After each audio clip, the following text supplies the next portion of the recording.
This content is for kids. It's not for kids. Isn't that what I said?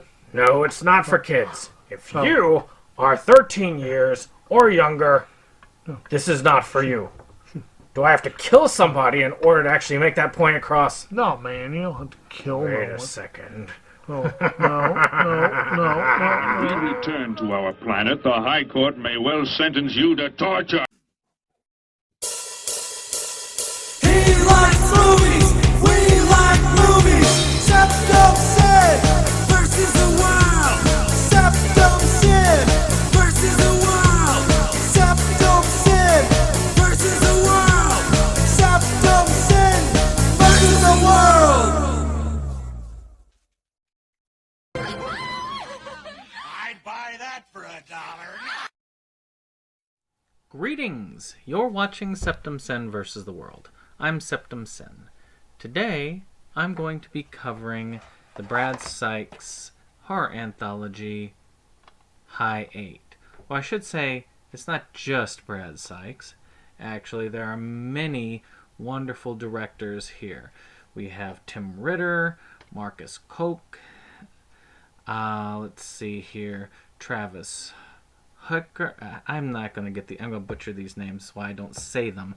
Ron Bonk, Chris Seaver, Todd Sheets, Donald Farmer, no relation likely, and the last one, well, Brad Sykes himself. This, to me, is a tale or an homage to the High 8 format, which is one of those formats that many indie horror people had started with. I ended up getting this version at my local Walmart at one time and have been meaning to do it for many years. I'm a fan of Brad Sykes' earlier work with Camp Blood and some of his more current stuff as well, such as Plaguers, which I do need to get another review out eventually. But this anthology has multiple features that wrap around it, but the disc has some commentary tracks, and again, I've listened to all of them. I always make sure I go through all of the tracks before I do a review. Making of High 8 documentary, trailers and teasers, and behind the scenes image gallery. So the making of was fun, and I really did enjoy the commentary. It gives you a very good insight as to what's going on throughout, about the love that the artists have for this format. And I believe a lot of this was, well, most of this was shot on High 8. So, again, just goes to show. Now, this story has a wraparound where it shows these amateur filmmakers filming this, like, Jason-esque horror film where you simply have the guy and the killer in the mask and the girl running from him. And they go to various locations throughout. But as we go through, things become more and more sinister. Now I'm going to go through these anthology ones one at a time and just say briefly what I liked and what I didn't like at them. Because this is an anthology, I feel that the best thing to do is just look at them, then do a quick synopsis of what I feel like was best overall and what was least best overall, and then give it a rating. So first was Switchblade Insane, which was my favorite one on this anthology. About this housewife who discovers that her husband has a dirty secret, and she does something totally unexpected. This was a great one to lead off with. The performances were fun, and just in general, it was a really entertaining short film with some very dark comedic elements and twists involved. I really do feel like that's something to appreciate in this form. So, out of them all, that's why it's my favorite. I mean, it's a little bit bloodier than maybe my taste might warrant, but that's okay. Nothing wrong with that. The next one, the tape. Oh, sorry. The next one is A Very Bad Situation, which is about these people who are sheltering from this weird plague alien thing that's going on, and they're all in their garage and they're hunkered down together, and one of them may or may not be infected. It's got a lot of intensity to it. I really did enjoy that. It did make you feel on edge most of the time, and the practical effects used at the end, I don't believe they allowed any, if I remember correctly, I don't think they allowed any computer generated effects. I think it was all practical, and those effects were really cool. The effects at the end, though, again, may be hard for some to sit through, I was really impressed by those. I felt that it dragged a little bit, but otherwise it was very good at what it did and with what little they had. Next is the tape. The tape is one about this guy who just hunts these independent films and then finds this kind of snuff film called, what was it? Bloodgasm. And so realistic to him that he wants to meet the director, and he ends up meeting the director to find out that maybe the film is more real than it appears. Then there is one called Gangnam Style, which is another one of these kind of tongue-in-cheek zombie apocalypse films. I can see where it kind of parodies some other types of films of that genre, but to me it was one of the weaker ones on here for me. I kind of zoned out a little bit during the whole thing because it's just a back and forth conversation, and the ending was kind of expected. It was what I thought it was going to be at the end. So to me, though, it was done decently enough. I felt it was probably one of the low points in this.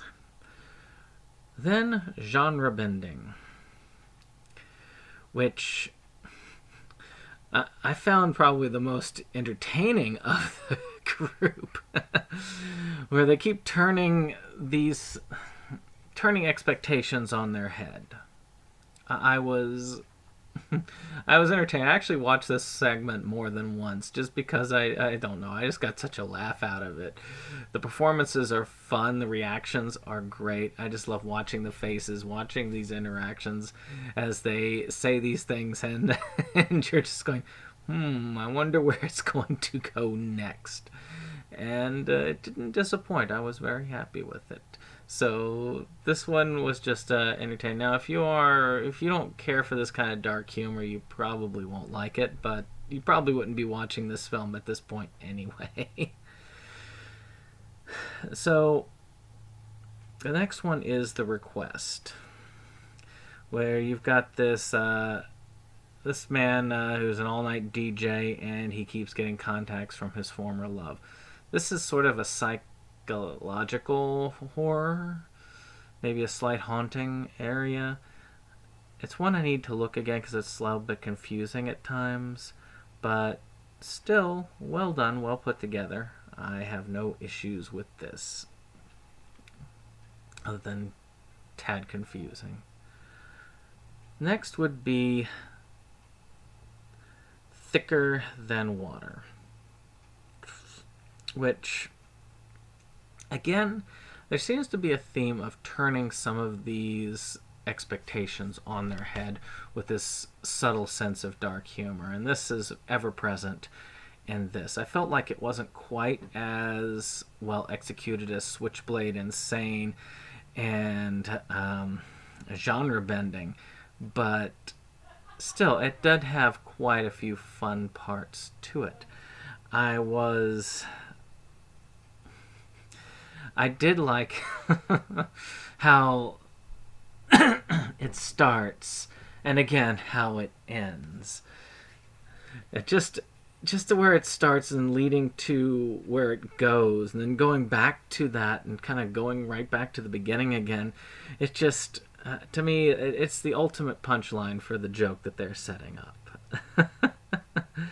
And then finally, The Scout, which is a very entertaining film. I like it when you see these people going out to these remote desert locations and just being out in the middle of nowhere.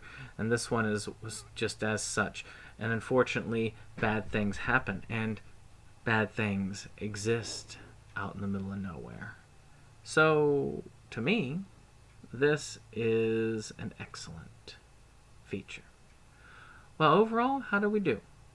I think we did pretty darn well when it came to anthology films. This is definitely on the level of some of the VHS sequels. VHS is another one who is a pretty high budget one of these type of anthology series. I loved VHS, and the sequels were decent, but I think that High 8 was on a higher level than those. And the wraparound story was entertaining, and I liked the twist. Yes, I could see it coming, sort of. They put in a red herring there, and that was really good, and I felt like there was some cleverness to it.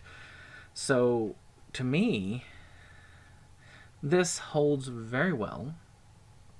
It's a pretty solid watch, and I'm very glad that I ended up getting a hold of this. I mean, I originally heard about this because of High Death, and I realized, wait, there's one beforehand. I gotta see that first. And that brought me in to High 8. So how do I rank this? I would give High 8 a 7 out of 10. This is a film that if you enjoy anthology films, if you really like those shot-on-video horror, you should check this out. This is kind of an homage to that genre, and well worth your time. Well, this has been SeptumSin, and I will see you on the YouTube shoutout.